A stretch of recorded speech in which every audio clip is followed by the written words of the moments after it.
Imaginez commencer un nouveau travail et découvrir peu à peu que votre patron travaille contre vous et se moque de vos problèmes. Sarah, une jeune femme sourde, pleine de volonté de montrer ses compétences, a vécu cela. Mais les choses ont changé lorsque les caméras ont révélé ce qui se passait réellement. Vous voulez savoir ce qu'il en est devenu? N'hésitez pas à vous abonner, à aimer et à partager vos pensées sur cette histoire touchante. Je pensais que décrocher ce travail à l'épicerie serait la chance dont j'avais besoin pour améliorer ma vie. J'avais eu quelques emplois avant celui-ci, mais aucun d'eux ne semblait vraiment me mener quelque part. Ce travail n'était même pas excitant, mais c'était un début. Pour quelqu'un comme moi, sourde, c'était un début qui montrait que je pouvais faire n'importe quoi. Dès que je suis entré dans la boutique, l'odeur du café frais et des produits bien organisés m'a frappé. Le magasin avait cette ambiance quotidienne, mais il était aussi plein d'options. Les étagères étaient bien rangées, le comptoir était impeccable, et le sol brillait. J'ai souri intérieurement car je sentais que je pouvais trouver un peu de paix et de stabilité ici. Bonjour, je m'appelle Tom, et je suis le patron. Il avait l'air de vouloir être gentil, mais son sourire était forcé. Il m'a dit directement, « Alors, tu es la fille sourde, n'est-ce pas ?» dès qu'il m'a vu. J'ai dû avaler difficilement quand il a parlé. C'était un mélange d'intérêt et quelque chose d'autre que je ne pouvais pas vraiment identifier à l'époque. Je ne voulais pas y prêter trop attention, mais je ne pouvais m'empêcher de remarquer son regard. On aurait dit qu'il cherchait quelque chose de mal. J'ai répondu oui et souri. Quelqu'un m'avait déjà répondu ainsi lorsqu'ils avaient découvert que j'étais sourde, mais quelque chose chez Tom me faisait penser qu'il n'était pas seulement intéressé. Il avait l'air de vouloir me tester. « Sarah, faisons ça. C'est facile ici. » Il m'a donné une feuille avec les tâches du jour et a dit « Organise le stock, aide les clients, et n'aie pas peur de poser des questions. » Il parlait d'une manière qui me faisait penser qu'il s'adressait à une machine plutôt qu'à une personne. Je savais quoi faire parce que j'étais habitué à la façon dont les choses fonctionnaient. Ce qui me dérangeait, ce n'était pas le travail en soi, mais le fait que je devais prouver ma valeur tout le temps. La première semaine est passée rapidement. Même si rien d'important ne m'a surprise, j'avais déjà l'impression que Tom m'observait trop. On dirait qu'il était toujours loin et qu'il surveillait tout ce que je faisais. Il disait, « Tu sais que l'organisation est importante, n'est-ce pas, quand quelque chose n'était pas en ordre. » Je savais. Je savais aussi qu'il essayait de me faire douter de mes compétences. Je faisais face à cela de petites façons chaque jour, mais ce qui m'inquiétait le plus, c'était qu'il ne m'avait jamais dit directement que j'étais sourde. On aurait dit que tout était un sous-entendu. Le prochain quart de travail a été un peu plus difficile. Rachel était une amie conseillère en carrière, et nous avions une réunion régulière. Ce qu'elle m'a dit continuait de résonner dans ma tête. Elle m'a dit au téléphone, « Tu dois être plus ferme, Sarah.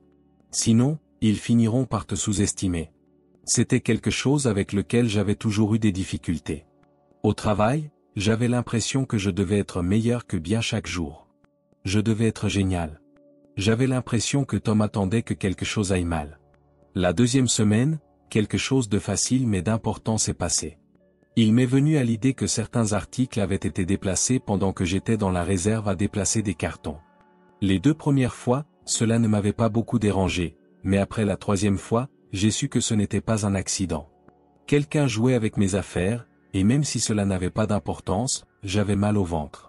Je savais que cela pourrait affecter la qualité de mon travail, ou par extension, mes chances de rester dans la boutique. La plus grande surprise, cependant, a été lorsque Tom est apparu dans la réserve. « Sarah, tu travailles un peu lentement. » Il m'a dit, « Je pense que tu devrais être plus rapide. » La façon dont il me regardait m'a rendu malade. Il ne parlait pas seulement de mon travail, il parlait aussi de moi. Il n'a jamais rien dit directement sur le fait que j'étais sourde, mais il trouvait toujours un moyen de faire en sorte que je ne sois pas assez bonne. Il profitait du fait que cela me faisait me sentir mal. C'était difficile pour moi de garder mon esprit sur la tâche à accomplir, mais je l'ai fait quand même. C'était comme si je savais que quelque chose n'allait pas. Tom semblait jouer un jeu avec moi pour me faire douter de mes compétences. Je ne me contentais pas de ranger les choses et d'aider les clients, je passais aussi une série de cruels tests silencieux. Lorsque le magasin a fermé pour la journée et que tout le monde était déjà parti, je suis resté pour finir le travail dans la réserve. Tom m'a arrêté à la porte quand j'étais prêt à partir. « Tu réussiras si tu continues comme ça. Mais seulement si tu montres que tu veux être ici, m'a-t-il dit, comme s'il me donnait une chance ou un prix.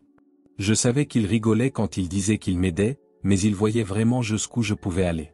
Je n'étais pas encore sûr de ce que c'était, mais j'avais l'impression qu'il jouait à un jeu pire que je ne pensais.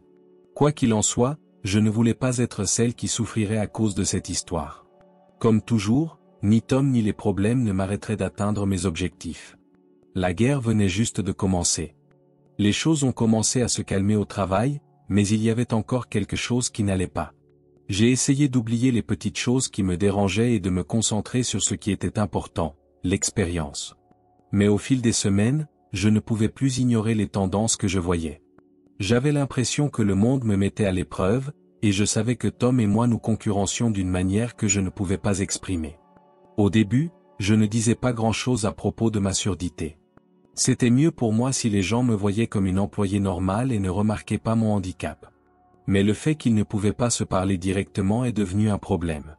Si un client posait une question que je ne pouvais pas entendre, je lisais ses lèvres et essayais de l'aider du mieux que je pouvais. Ça fonctionnait, mais ce n'était pas parfait. Tom venait alors et disait, « Je pense que le client est déjà parti, tu ne l'as pas remarqué ?» avec un sourire un peu condescendant. C'était un problème. Quand il parlait, on aurait dit que c'était uniquement mon travail de m'occuper des autres. Ils sont là pour acheter des choses, pas pour se faire des amis, disait-il d'une manière qui me faisait me sentir encore plus seul. L'insécurité me disait que je ne faisais pas assez, comme une ombre. Parfois, je me demandais s'il jouait ou s'il essayait vraiment de me pousser à faire quelque chose. Je n'abandonne jamais quand les choses deviennent difficiles. J'ai gardé les yeux sur mon travail tout le temps, en écrivant tout dans mon carnet et en rangeant le stock avec une telle précision que cela m'impressionnait moi-même. Me concentrer sur ce que je pouvais changer, ou ce qui était mon devoir, m'aidait à me sentir mieux. Je ne pouvais pas me laisser distraire car chaque erreur donnerait à Tom une autre raison d'être méchant avec moi. Il y a eu une journée très occupée où quelque chose d'étrange s'est produit. J'ai vu qu'un des sacs de riz était déchiré pendant que je remplissais la réserve. J'ai rapidement pris une boîte pour le reconditionner afin que le contenu ne tombe pas par terre, mais lorsque je suis revenu au comptoir, j'ai vu que le nombre d'articles là-bas n'était pas correct. J'étais sûr d'avoir bien vérifié tout. Il y avait une erreur entre les étagères et la réserve, pas de ma part. Il y avait quelque chose qui n'allait pas. J'ai vu quelque chose qui m'a arrêté plus tard quand j'ai regardé les caméras de sécurité à nouveau. J'ai vu Tom s'éloigner rapidement de l'endroit où j'étais lorsqu'il est entré dans le magasin pour vérifier et a regardé directement l'étagère. Lorsque j'ai revu la vidéo, j'ai vu qu'il avait manipulé certaines choses, déplacé le riz et laissé un désordre pour que je le trouve plus tard. Ce n'était pas juste une erreur. C'était intentionnel que Tom essaie de me faire sentir faible. Je ne savais pas pourquoi il faisait cela, mais je savais qu'il le faisait pour me voir échouer. Il pensait que c'était ça la partie amusante. Je n'ai rien dit à personne. J'ai plutôt travaillé à améliorer les choses. J'étais consciente que je ne pouvais pas me mettre en colère ou agir désespéré. Cela m'ajouterait juste à la liste des victimes de Tom. J'ai fait une pause, puis je suis retourné au travail. Pourtant, quelque chose changeait à l'intérieur de moi. Je commençais à comprendre que Tom ne me voyait pas vraiment comme une employée, mais comme un jeu. Il pensait qu'en me rabaissant, il pouvait me faire échouer. En plus de cela, il jouait avec quelque chose de bien plus profond en moi, ma fierté et ma volonté. Un jour, il m'a dit, « Tu dois être plus rapide. » Je savais ce qu'il voulait dire et ce qu'il essayait de dire. Même s'il ne l'a jamais dit clairement, il était évident qu'il voyait mon incapacité comme un problème supplémentaire. À cause de cela, je n'étais pas assez rapide, comme si tout le reste n'était qu'une excuse. Il disait toujours des choses qui semblaient destinées à être négatives. Mais j'ai résisté à l'envie de m'expliquer. À la place, je l'ai juste regardé, j'ai souri et je suis retourné à mon travail. Je pouvais sentir le stress monter. Je savais que Tom surveillait chacun de mes mouvements et attendait le bon moment pour me briser. Chaque jour semblait être un test. Mais la partie la plus difficile n'était pas la pression extérieure, c'était la lutte intérieure. J'en avais marre de devoir toujours prouver que je pouvais tout faire. J'en avais marre de me battre contre quelque chose que personne ne pouvait voir, mais que d'autres pouvaient nommer. Ce n'était pas de ma faute si j'étais sourde. Ce qui n'allait pas, c'était la façon dont les gens, comme Tom, y réagissaient. J'étais vraiment en colère et je ne savais pas combien de temps je pourrais supporter ça avant de craquer. Je travaillais dur et j'essayais d'être la meilleure possible, mais j'avais l'impression que Tom me faisait me définir par ce qu'il pensait que je devrais être et par la façon dont il me voyait. En même temps, cependant, une chose devenait claire, je n'allais plus être une pièce dans son jeu. Il se mettait en danger, et je savais que cela ne finirait pas bien pour lui.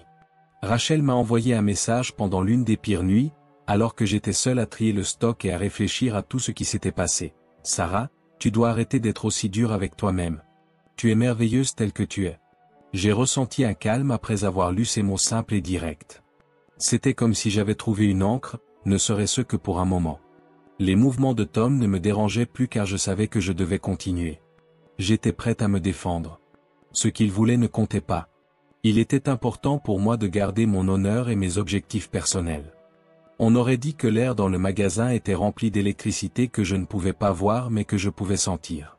Tom préparait quelque chose qui allait me rendre faible d'une manière ou d'une autre, et je le savais. Il ne disait rien à propos de mon audition, mais la façon dont il me traitait montrait clairement qu'il le considérait comme quelque chose dont il pouvait se moquer et une faiblesse à exploiter. Cela ne se passerait pas comme ça. J'étais coincé, cependant, car je ne savais pas par où commencer. Le jour où les choses ont commencé à changer n'était pas très différent des autres jours. Comme d'habitude, le magasin était occupé et je travaillais sur le quart de l'après-midi. Il y avait beaucoup plus de clients que d'habitude, et je courais dans tous les sens pour répondre à leurs besoins, garder les stocks en ordre et les aider. Je savais que Tom me surveillait, comme toujours. Il était toujours là avec ce regard critique, prêt à dire quelque chose chaque fois que je me laissais distraire ou faisais une petite erreur. Mais ce jour-là, quelque chose s'est passé qui m'a montré que je n'étais pas seul. Ou du moins, je ne l'étais plus. Lena, l'une des plus anciennes employées du magasin, est venue vers moi pendant que Tom était en pause déjeuner. Ça m'a fait du bien d'être près d'elle parce qu'elle était calme et rassurante. Lena et moi n'avions jamais été proches, mais elle semblait toujours comprendre les problèmes que je rencontrais sans jamais les évoquer. C'est peut-être pour ça que j'ai été surprise lorsqu'elle est venue vers moi. « Je sais ce qu'il te fait » dit-elle d'une voix basse. C'était une voix douce mais forte. Je l'ai regardée, essayant de comprendre ce qu'elle voulait dire, mais ne sachant pas quoi faire. Tom me testait et me poussait à mes limites si fort que je ne pensais pas que quelqu'un d'autre le voyait. « Que veux-tu dire par Tom » demandai-je, toujours pas sûr de comprendre. Elle fit un petit signe de tête et tourna la tête pour montrer qu'il n'y avait personne d'autre à proximité. « Il fait ça avec tout le monde, Sarah, dit Lena avec un visage sérieux. Mais il va trop loin avec toi. Il n'aime pas que des gens comme toi soient là pour quelqu'un qu'il pense être à sa place. Ça l'amuse de te voir lutter. » C'était un choc de voir à quel point ces mots m'avaient frappé. Je n'avais aucune idée de ce qu'il fallait en penser. Au fond de moi, je savais déjà ce que Lena me disait, mais l'entendre de la bouche de quelqu'un d'autre, de quelqu'un qui semblait en savoir plus que moi, a changé quelque chose en moi. Je pensais que je gérais seul les actes de Tom jusqu'à ce moment-là, mais maintenant, il semblait que la vérité sortait. Ce n'était pas juste moi qui étais testé et observé. Il y avait une raison derrière tout ça. Lena me regarda avec plus de compréhension que je ne l'avais imaginé. « Tu n'as pas à tout gérer toute seule. Ça s'est déjà produit avant. Il aime quand les gens échouent, mais ça ne peut pas continuer comme ça. Il est important que tu saches que tu fais de ton mieux. Je serai là pour toi. » C'était la première fois que je sentais que quelqu'un comprenait vraiment ce que je vivais. Lena n'était pas juste là pour moi, elle m'a donné une chance de me protéger et de ne pas être une pièce dans un jeu sale. Elle m'a dit de ne pas ignorer les erreurs et échecs que Tom inventait, mais de commencer à les écrire. Ce n'était pas question de rentrer en confrontation directe, mais de me protéger de manière discrète mais efficace. Il va finir par faire une erreur. Sois prête pour ça. Elle m'a dit, ne le laisse pas te tromper. Je n'avais aucune idée de ce que ce conseil allait donner. Mais il était clair à ce moment-là que Lena attendait plus de moi que de simplement traverser les journées de travail. Elle m'a dit que je devais me défendre et gérer les choses par moi-même. Cela m'a non seulement rendue plus forte, mais cela a aussi changé ma façon de voir les choses. Je n'étais pas celle qui était blessée. Je pouvais m'améliorer. J'ai suivi le conseil de Lena au cours des jours suivants. J'ai commencé à noter chaque fois que Tom disait quelque chose de manière détournée ou déplaçait quelque chose qui me faisait me sentir mal. Chaque petite chose. Pas trop, juste assez pour me souvenir de ce qui se passait et quand ça se passait. Je n'étais pas sûr de ce que je ferais de ces informations, mais rien que l'idée d'être prête me donnait l'impression de prendre le contrôle, ce que je n'avais pas ressenti avant. Mais à mesure que je continuais à faire mes tâches quotidiennes avec plus de soin et d'attention, la tension montait. Les moments passés avec Tom devenaient de plus en plus gênants, mais je savais à quoi m'attendre de sa part. Quand il essayait de me mettre en colère, je devenais plus concentré et calme. J'étais prête pour ce qui allait se passer ensuite, car je ne savais pas quand serait le bon moment pour lui parler. Je savais que l'occasion se présenterait à un moment donné. Le tournant est bien survenu lors d'une journée de travail ordinaire, comme prévu. Je rangeais des objets sur les étagères lorsque j'ai vu Tom arriver derrière moi. Il avait l'air comme toujours, mais il y avait quelque chose d'autre. Il était nerveux, comme s'il cherchait quelque chose à reprocher. Son visage se détendit un peu en me voyant, mais il ne pouvait pas cacher ce qu'il avait en tête. Lorsqu'il parla, ses mots étaient plus tranchants que ce à quoi je m'attendais. « Sarah, je t'ai donné une chance. Je ne pense pas que tu puisses continuer comme ça, cette négligence ne va pas durer. » Je pouvais voir qu'il poussait la limite par la façon dont il le disait, il ne faisait même pas semblant de cacher son mépris. Il essayait de me faire réagir, mais j'étais prête. J'ai pris une grande respiration, l'ai regardé et lui ai dit, « C'est tout. Je sais ce que je fais, Tom. Ce n'est pas mon problème si tu ne vois pas ça. » On pouvait voir la surprise dans ses yeux. Il n'a probablement pas pensé que je serais aussi clair et sûr de moi. Je n'étais plus vulnérable à ses jeux, ce qui n'était pas ce qu'il pensait. L'amitié surprenante que j'avais formée avec Lena et son soutien m'ont donné de la force. Je n'étais pas seul. Je n'avais pas à me cacher derrière la peur ou le doute. À ce moment-là, j'ai eu l'impression de faire le premier pas pour reprendre le contrôle de ma vie et de mon travail au magasin. Les prochains jours furent un mélange d'aventure à haut risque et de calme planification. Même si Tom pouvait sentir que quelque chose avait changé chez moi, il ne savait pas quoi. Il ne savait pas que j'étais mieux préparée et plus forte. Il essaya de me déstabiliser à plusieurs reprises, mais je restais concentré, ne lui permettant pas de se réjouir de me voir perdre le contrôle. Je savais que je ne pouvais plus rester caché face à ses abus. Le moment de la confrontation approchait, et je sentais la tension monter. J'étais excité à l'idée de jouer. Finalement, c'est le jeudi après-midi qui a tout changé. Il n'y avait pas autant de monde dans le magasin que d'habitude, donc c'était un peu plus calme. Je rangeais les articles lorsque je vis Tom s'approcher avec son sourire habituel. Il y avait quelque chose en moi qui commençait à bouillir, même si j'essayais de rester calme. J'étais sur le point de faire exactement l'inverse de ce qu'il pensait qu'il allait se passer. « Sarah, s'il te plaît, corrige cette partie des produits. Encore une fois, je pense que tu ne prêtes pas attention aux détails, » dit-il sur un ton presque impoli. Il utilisait le mot « détail » comme si c'était une accusation, comme si ma capacité à travailler était une blague. Il ne savait pas que j'avais déjà vu quelque chose qui allait tout changer. Quelque chose qui détruirait sa réputation s'il venait à être révélé. Je ne répondis pas, je continuais simplement ce que je faisais. Je n'allais plus céder à ses avances. Une fois qu'il s'en alla, cependant, je me rendis aux caméras de sécurité. C'était exactement là où il ne s'attendait pas à ce que je regarde, mais là, c'était un enregistrement de quelques jours auparavant. Je savais qu'il était temps de faire quelque chose. Tom était clairement visible en train de manipuler les articles sur les étagères de manière étrange dans la vidéo. Ce n'était pas juste un simple changement d'ordre. Il prenait des objets de leur place et les mettait à des endroits stratégiques pour rendre mon organisation moins efficace. Ensuite, quand il me prenait en train de faire une erreur, il agissait comme s'il me corrigeait avec ce ton condescendant. Il avait un plan bien pensé, mais il ne savait pas que j'avais tout enregistré. Pas seulement la vidéo, mais aussi les parties où il avait manipulé les articles. Tout était noté. Ce moment de confrontation n'est pas arrivé parce que je l'avais planifié, il est simplement survenu. Lorsque Tom passa de nouveau devant moi, il avait ce regard sur son visage qui voulait dire qu'il savait déjà qu'il avait l'avantage. Je le fixai du regard. Il sourit en voyant la confiance dans mes yeux lorsqu'il me regarda. Il ne pensait pas que j'avais quelque chose contre lui.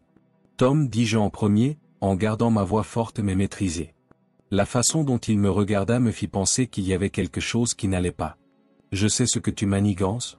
Il essaya de rire, mais je continuai, comme si c'était juste une autre tentative désespérée de ma part. Maintenant, il n'y a plus de retour en arrière. J'ai vu une vidéo de ce que tu as fait. Je sais exactement comment tu as changé les produits et les as remis à leur place de manière à me faire paraître mal. Son visage changea immédiatement. Je pouvais voir qu'il devenait nerveux, bien qu'il essayait de rester calme. Pendant un moment, les mots restèrent coincés dans sa gorge. Finalement, il réussit à les sortir, mais il ne semblait pas aussi convaincant. « Sarah, tu es folle. Tu ne peux pas montrer ça. Tu l'as inventé dans ta tête. » Il se trompait pourtant. J'avais tout. J'avais les vidéos et les notes que j'avais prises au fil des jours. J'étais prête pour ça. Il ne pouvait plus me couper la parole. « Tom, je n'invente rien. Il n'y a aucun moyen que tu puisses nier ce que j'ai écrit. Avec une confiance qu'il ne s'attendait pas à voir, je fis un pas en avant. Tu peux essayer de me contrôler autant que tu veux, mais je ne suis pas aussi facile à duper que tu le penses. Cependant, il savait qu'il était dans une impasse et tenta de répondre. Il ne pouvait plus se cacher derrière des mots vides ou son attitude arrogante. Il s'était pris à son propre jeu, et je n'allais pas le laisser me faire virer une nouvelle fois. Léna arriva à ce moment précis. Elle était silencieuse, mais son regard de soutien était exactement ce dont j'avais besoin. Elle savait ce qui se passait et attendait peut-être ce moment avec impatience.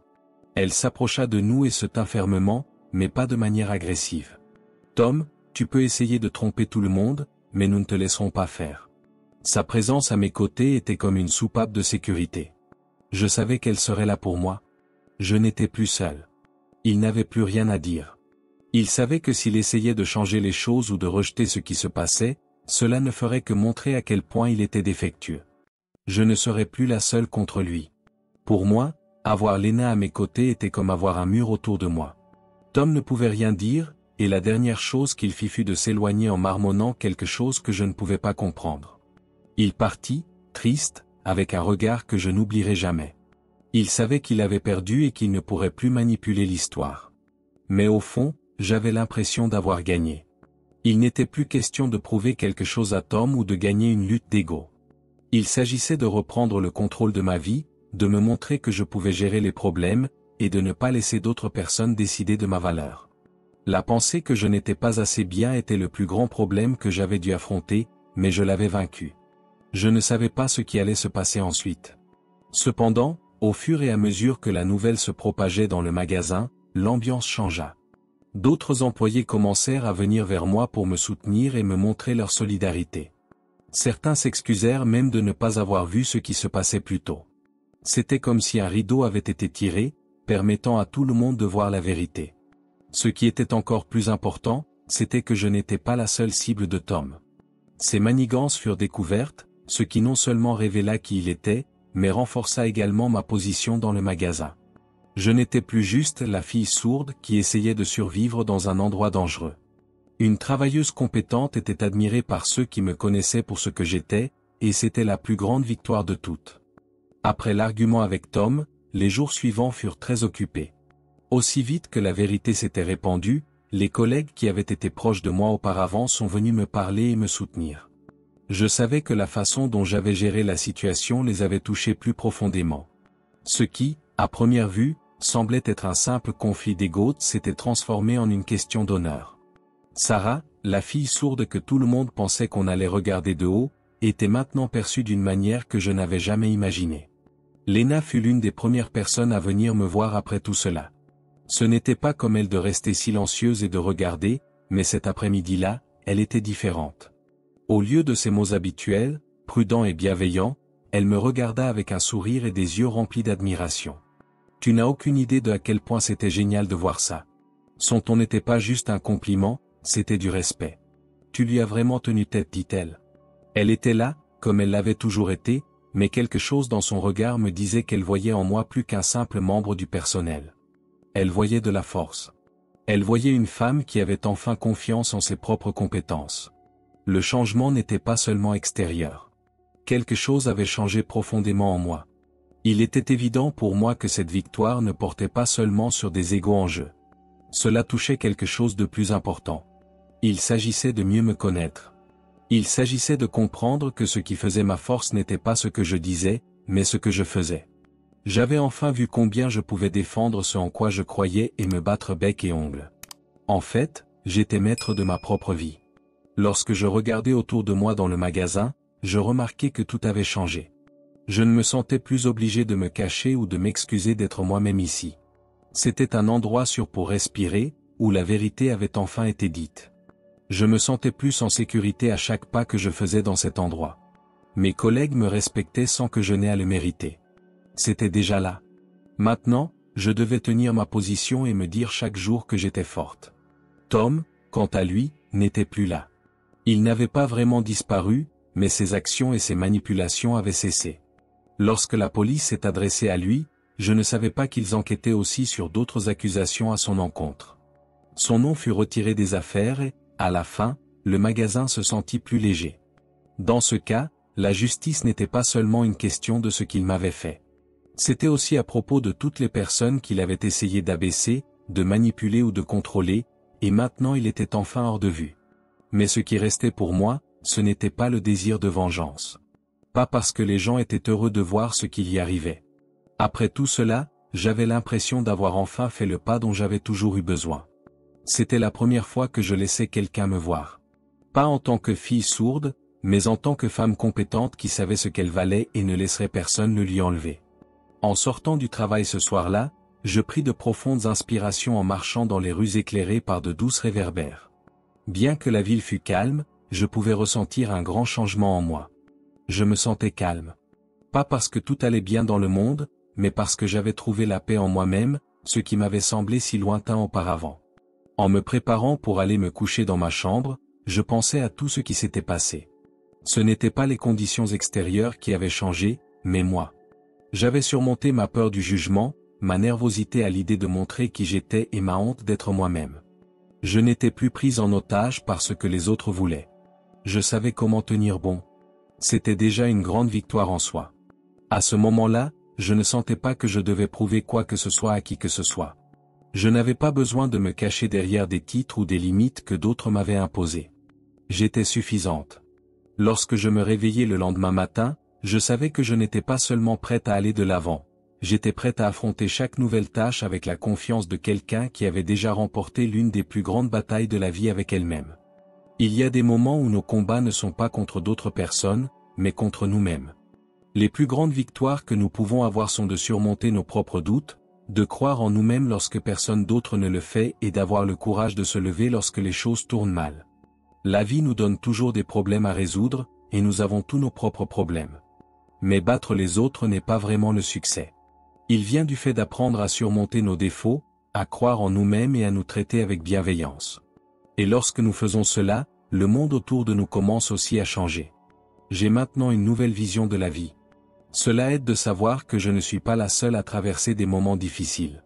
De plus, je sais que je dois croire en moi avant tout. C'est suffisant.